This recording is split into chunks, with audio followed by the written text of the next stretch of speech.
La décision n'a pas été facile à prendre, mais je l'ai fait en mon âme et conscience. J'ai décidé, malgré les pressions de l'organisation, malgré les supplications de l'organisation, de vous épargner les 3 jours à venir et de vous donner d'ores et déjà la réponse à la question posée, est-ce que le bonheur est exponentiel? Et la réponse est pas vraiment. Si le progrès technique est exponentiel, si le PIB par habitant est exponentiel, ce n'est pas le cas du bonheur. L'économiste du bonheur que je suis peut vous le dire avec certitude, non, il n'y a pas de loi de Moore du bonheur. Non, le bonheur ne double pas tous les 18 mois comme le nombre de transistors dans un microprocesseur. Non. D'ailleurs, si là, je vous posais la question d'évaluer votre vie sur une échelle de 0 à 10. 0 serait la note la pire possible, de la vie la pire possible. Et 10, la meilleure note possible, selon vous. Je parie que vous me donneriez une note moyenne autour de 7 ou un peu inférieure à 7. Les études sur la satisfaction de la vie obtiennent pour la France un score moyen de 6,5. À l'échelle du monde, 6,5 est un score plutôt bon, puisque la moyenne internationale, c'est seulement 5,3. Et ça place la France au 30e rang mondial sur 150 pays étudiés. Donc non, loin des clichés, la France n'est pas un pays de dépressifs. On est pessimiste, on est ronchon, mais on n'est pas dépressif. Mais si on replace la France dans le club fermé des pays riches, là, le bilan est quand même moins flatteur. Les Françaises sont à un point, sont très loin des champions du bonheur que sont les habitants des pays scandinaves ou de la Suisse, qui eux culminent à un score moyen de 7,5 sur 10. Donc un point d'écart, c'est beaucoup sur une échelle de 0 à 10, et c'est surtout très dommageable, parce que le bonheur, en plus d'être évidemment très agréable, c'est aussi très utile. C'est très utile pour l'individu, c'est très utile pour l'entreprise, et c'est très utile aussi pour la société dans son ensemble. Un individu heureux, c'est quelqu'un d'épanoui, c'est quelqu'un qui va être en réussite dans les différentes dimensions de sa vie. La dimension professionnelle, la dimension affective, sentimentale, amicale, sexuelle aussi. C'est dans l'entreprise quelqu'un qui travaille bien avec ses collègues, c'est quelqu'un qui est plus productif, qui est plus créatif, et puis dans la société, c'est un citoyen plus impliqué dans la vie de la cité et aussi plus solidaire. Donc se poser la question de l'évolution du bonheur est une question importante. Malheureusement, la réponse que je peux vous apporter là est pas vraiment enthousiasmante, puisque quand on regarde les données, depuis 40 ans, le bonheur dans les pays riches, dans la plupart des pays riches, le bonheur a stagné, dont la France. Alors c'est les revenus, les générations passent, les revenus augmentent, mais le bonheur, lui, reste grosso modo identique. Vous ne vous déclarez ni plus ni moins heureux que vos parents au même âge. C'est quand même étonnant. Comment le bonheur n'a-t-il pu que stagner alors que nous avons accès à de formidables progrès technologiques, aux avancées de la médecine, à la démocratisation de l'éducation, et puis à la croissance aussi du pouvoir d'achat, même modéré. Donc le résultat est très étonnant. Sur la base des travaux que j'ai menés en économie du bonheur, je suis arrivé à la conclusion qu'il y avait 3 grands obstacles qui pouvaient expliquer que nous sommes aujourd'hui pas plus heureux que nos parents. D'abord, il y a l'adaptation. On a une formidable capacité d'adaptation, nous les humains. On s'adapte à tout, quasiment à tout, parfaitement, aux chocs positifs comme aux chocs négatifs, et notamment à l'amélioration de notre confort. Par exemple, quand on change de voiture pour monter en gamme, l'impact sur le bonheur perceptible ne dure que 3 mois. Quand on change de maison, pour une maison plus spacieuse, plus luxueuse, l'impact n'est que de 1 an, alors que le crédit, lui, va courir sur 25 ans. Donc, à cause de ce phénomène d'adaptation, on ne va profiter que très temporairement de nos gains de pouvoir d'achat, de confort, etc. Ensuite, il y a les aspirations. Nos aspirations, à mesure que nos conditions de vie s'améliorent, nos aspirations s'élèvent et se transforment. D'un côté, les chercheurs ont remarqué que lorsque nos revenus augmentaient, par exemple de 1 000 €, nos points de référence vont, eux, se déplacer de 600 €, notamment le revenu auquel on aspire. Si bien que nous nous trouvons toujours à courir derrière des aspirations qui elles-mêmes avancent, comme si nous étions sur un tapis roulant. Et puis nos aspirations, en plus de s'élever progressivement, elles se transforment aussi. Et à mesure que nos conditions de vie s'améliorent, nous développons de nouvelles attentes d'un genre nouveau. Par exemple, la génération Y.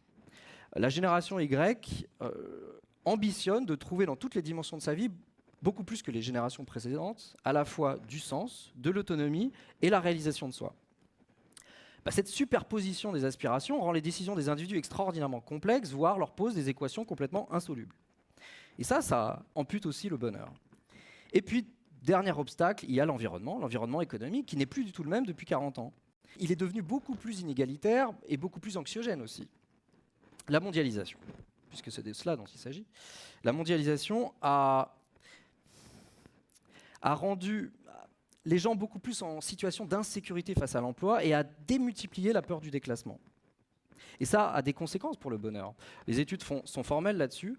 Plus on est soumis soi-même, exposé à la concurrence internationale, et moins on est heureux. Et ça a aussi des conséquences politiques. Moins on a confiance dans ses perspectives futures, moins on est heureux au présent, et plus on est tenté de voter pour des partis extrêmes contestataires.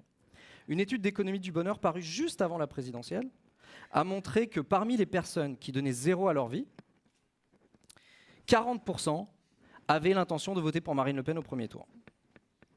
Bref, les problèmes sont l'adaptation, les aspirations et la mondialisation. Nous ne sommes pas programmés pour le bonheur et en plus, notre environnement économique vient plomber notre bonheur. Dans ces conditions, que peut-on faire pour relancer son bonheur ? Et sur la base des recherches que je mène au sein de l'Institut de l'économie du bonheur, je suis arrivé à la conclusion que la solution peut être résumée en 2 mots. Se reprogrammer. Se reprogrammer, c'est d'abord focaliser sur les objectifs essentiels et évacuer tous les autres. En se posant par exemple une question toute simple. Qu'est-ce qui aujourd'hui me manque pour être plus heureux ? Est-ce que c'est de l'argent ? Est-ce que c'est du statut ? Est-ce que c'est le temps ? Est-ce que c'est l'autonomie ? Est-ce que c'est le sens ? Une fois qu'on a répondu à cette question, il faut donc évacuer tous les autres objectifs périphériques. Et en plus, il faut arrêter de courir après des récompenses que l'on a déjà accumulées largement.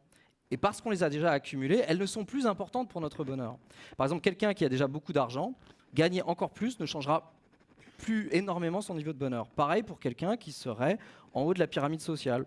Gravir encore les derniers échelons ne changera rien. Je peux vous parier que vous ne serez pas plus heureux quand vous prendrez la place de votre N+1. Une fois qu'on a fait ce travail de recentrage, il faut passer à un travail de diversification.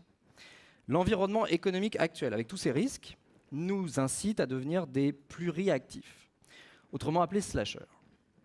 Un slasher, c'est quelqu'un qui cumule différentes activités professionnelles. On peut être par exemple économiste / go-go dancer, et c'est ce que j'essaye de faire. Non. Règle d'or du slasher, on ne confond pas les différentes activités. À quoi ça sert d'être un slasher ? Être un slasher, c'est déjà sur le plan psychologique, éviter de s'ennuyer dans ce qu'on fait, c'est ériger une barrière contre la lassitude. Sur le plan économique, c'est minimiser son risque de tout perdre si d'aventure son emploi est délocalisé ou si son emploi est tout simplement remplacé par un robot. Mais le travail n'est pas tout. En économie du bonheur, on s'est aperçu que la satisfaction vis-à-vis de ses loisirs était plus importante pour le bonheur que la satisfaction vis-à-vis de son travail. Quelqu'un qui construirait toute sa vie autour de son travail prendra un risque énorme, un risque de très mal vivre des moments de rupture comme la perte de son emploi ou juste le passage à la retraite. La vie, c'est un peu comme un avion. Il est très dangereux de la faire reposer sur un seul moteur.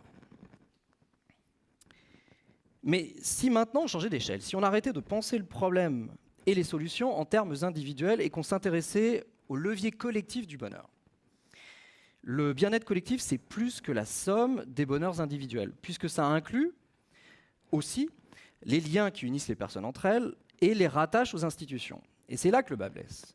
On s'est aperçu que depuis 40 ans, le capital social s'était nettement dégradé, notamment la confiance dans les grandes institutions, que ce soit les partis politiques, les syndicats, les grandes entreprises, les médias, le gouvernement.